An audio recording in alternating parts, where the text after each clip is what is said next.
book actually takes place in Boston. You got a lot of Boston locations. Yes.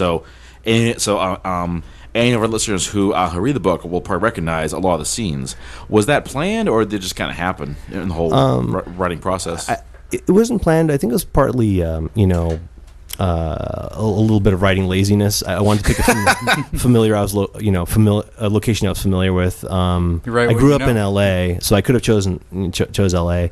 Boston's something about Boston, though. It's more like New York. It's sort of got a maybe a little more of a gothic feel with the architecture. If you think about it, Los Angeles is more sprawly. Yeah, all new, more new. Right, Anyway, right. That's cool. Yes. So in your book, you touch on a kid in a hoodie sweatshirt. Yeah. That's his son. Yes. Without giving too much away. That's okay. Yeah, I think we can give that away. It's his son. It's an important plot point. Yeah. It's very important. Obviously it goes throughout the story. Now the relationship between Jonathan and Jake, his son, is pretty interesting. Thanks. You want to talk about that a little bit? Yeah, I mean, basically, Jonathan became a vampire when Jake, his son, was young. So Jonathan decided the best way to deal with it is by running away and basically, hiding. And so his son is hunting for him and trying to find him again. His son is not a vampire, so the son was born before the turning. So, and basically this back and forth sort of. By following Jonathan, Jake gets himself in trouble, which then draws, Jonathan back into the fray of the world of vampires. Mm-hmm. I'd probably just say that a lot of this book is, vampire having conflicts with other vampires. So it's not, the more traditional vampire story, which is, a vampire stalking people. Yeah. And definitely not the traditional vampire falls in love with a human. No, or a werewolf. Yeah. Oh, a werewolf. Yeah. Yeah, right. But story I never could that be, seen guys? it. I never seen it. I'm sorry. I have. You're not missing much. Yeah, you're definitely not missing a whole lot. Definitely not. One of the things which I really dug about this was you're not sticking to the traditional vampire. You're adding a lot of magic and mysticism to this. The vampires being capable of casting spells and whatnot, and how this is even related to what they did in their previous human lives.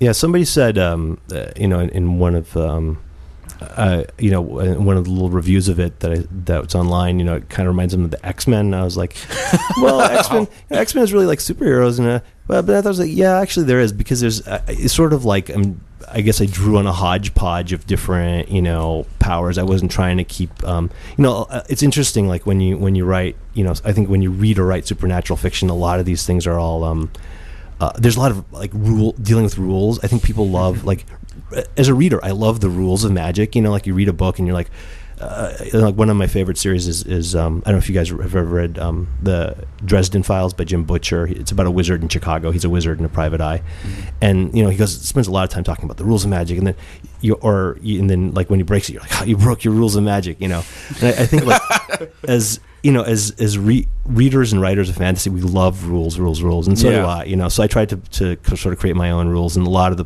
vampire powers are sort of correlated with the sins that you do before you get turned into a vampire. You do it really well too. Thanks. Bring it through. It's good stuff. So now I noticed the lead character of the book, Jonathan Stoker. Yeah. Is that a homage to the one and only Bram Stoker? Yeah. And it was his birthday yesterday or the day before. That's right. It's 165th, is it? Yeah. Wow. If he were a vampire, you could celebrate that. And that name was there from the beginning. I was like, what's a good name, Jonathan Stoker? Although, part of me always thinks I should have, I'm Inazian, by the way, is ethnically Armenian name. Part of me, I should have made him Armenian. He's actually Irish, and but it's funny because if you just humor me for a second on this total aside, but it's funny how when you really look at genre fiction, we sort of expect the main characters, to be of Northern European extraction. Mm-hmm. So But the name Stoker just is really a cool name. Yeah. Definitely is. Definitely is. Like to stoke something. All right. Now, do you see yourself doing more books on this? A sequel, perhaps, or something in the whole? I'm starting to write the next one, and it's slow going. I'm like one of these creatures of the new economy, so I work a lot. But I'm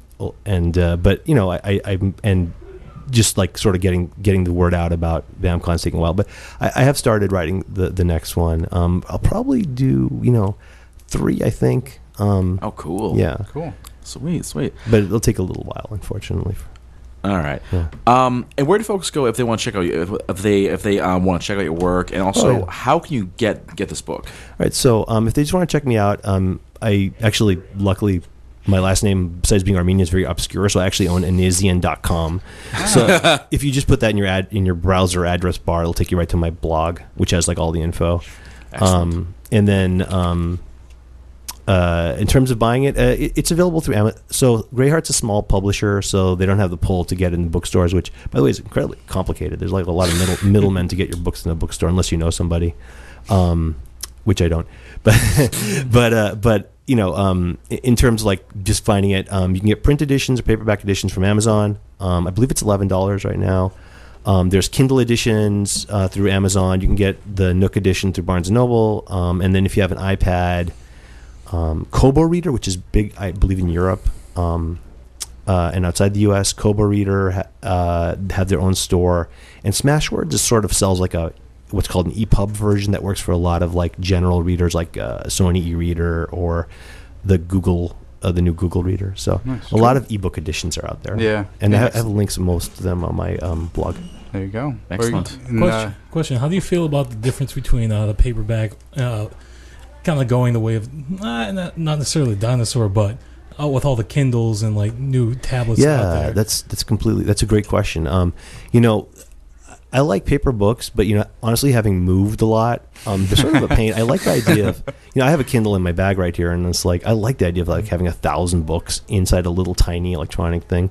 I mean, it's kind of sad though. Like I miss bookstores. My brother-in-law recently read an article, and he was like, they say like 80% of all retail bookshelf space will be gone within the next 20 years. So like, and you do see bookstores all around town closing. Oh yeah. Yep.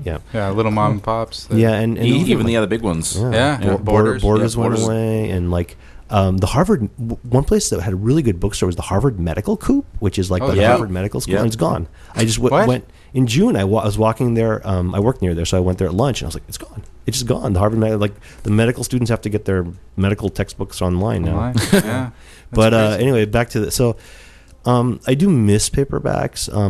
I'm lucky, I guess. I don't mind reading on a Kindle. Some people I know just don't like it. They're like, I don't. I like the tactile sensation of books. So hopefully they'll be around. And it's interesting that a lot of people I run into actually want the paperback. Like we originally were thinking like, oh, we're going to sell a lot of Kindle copies, but even at Rhode Island Comic Con, which had a lot of young people, a lot of people who are into technology, or at least video games, hanging out. And I was like, oh, we have the iPod or the iPad or Kindle edition, and they're like, no, I want the paperback. So cool. It's interesting.